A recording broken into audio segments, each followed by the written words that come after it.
Welcome to West Coast Grandma.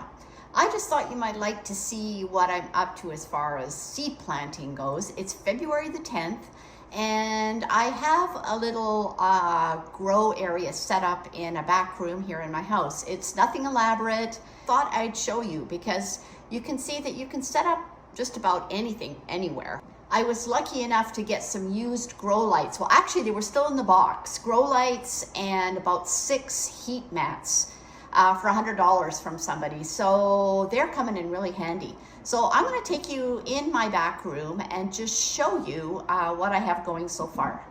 This is my setup. It's a room that has no windows, but I find that if I leave the lights on with the grow lights, it's pretty good. I also have white plastic in behind that reflects any light back down to the plants. So see, you can see my little grow lights that I got here. I have 2 for each tray. And here's some of the things I have going. I just have them on some blocks of wood to raise them up. You can just be kind of creative. I have some rainbow Swiss chard growing there, a couple of kinds of lettuce. I've got some cilantro that hasn't come up yet, but I've just reseeded that one. So I'm just thinking I might try them outside. The other thing, which is perfect timing for this area, is all my onions and leeks. So this year I'm back to bandit leeks. I can pick them all winter. They just overwinter really, really well. This is all my onions. I have 2 or 3 containers for each variety, which I will get more into detail when I'm planting them. I've got so many onions still hanging downstairs in my crawl space that I've decided to cut back a little bit this year. Here you can see my grow mats. They're just set up in my laundry room on the counter. This is my seed box. It's a really great way to store your seeds. You can put them in a nice dark dry spot for the winter, and then they're good to go in the spring. That's my container I'm going to go out to the greenhouse with. I've got broccoli, cabbage, cauliflower, and all my tags in my pen. So we're going to head outside and see if we can get a few of these things planted. Well, here we are coming to our greenhouse. Well, first of all, we're going to mix up some soil. And what I usually do is, this is a seedling mix. But I find using just seedling mix means that the nutrients get used up really fast. And if I've got these little seedlings in my house under the grow lights, after a while they start getting starved for nutrients because they're used up. So I mix the seedling mix with just some regular potting soil. So what I'm going to do is mix probably about 1/3 of the seedling mix and 2/3 of the regular potting soil. And I'm going to go get some water out of my big water barrel and we'll add a bit to it and then we'll fill up a tray. This potting soil I'm using is called My Soil. It's a local company here on the island, actually just near Nanaimo. And I, in fact, know the people personally that own it. And it is really good soil. I love it. I don't know if you can see, it's beautiful and rich. Yeah, they've got a great big farm up there and a bunch of peat. That is always my choice. I know that whatever area you live in, there's different kinds of soil, but for Vancouver Island and probably the Lower Mainland, My Soil is my choice.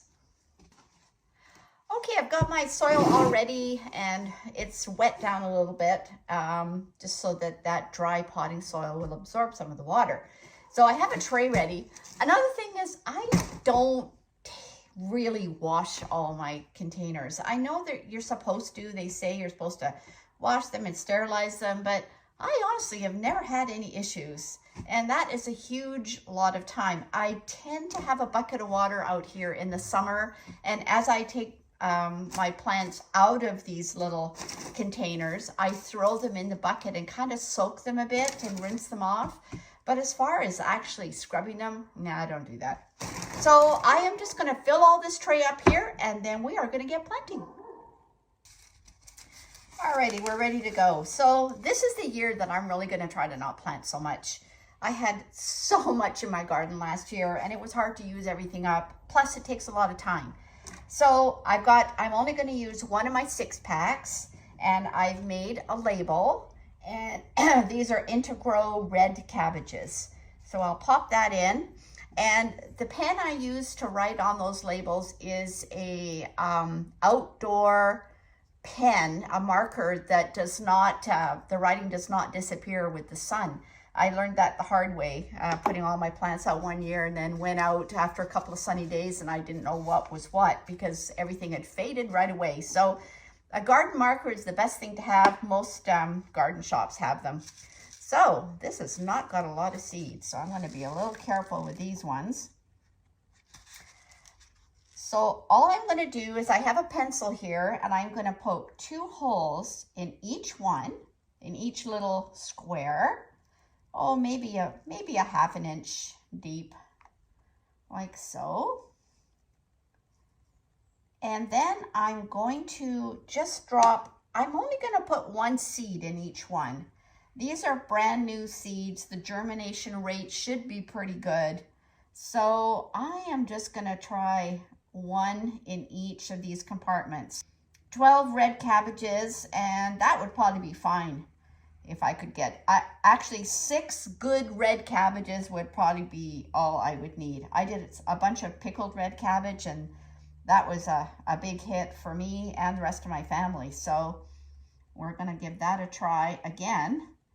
And it's just some red cabbage that didn't even have to be canned. I just stored it in my fridge and it's so good on like fish tacos and those kinds of things. So there we are. We'll carefully put those back in at $4.69 for 15 seeds. Yeah. Seed saving is getting more and more appealing all the time. So I'm just going to cover those over like that.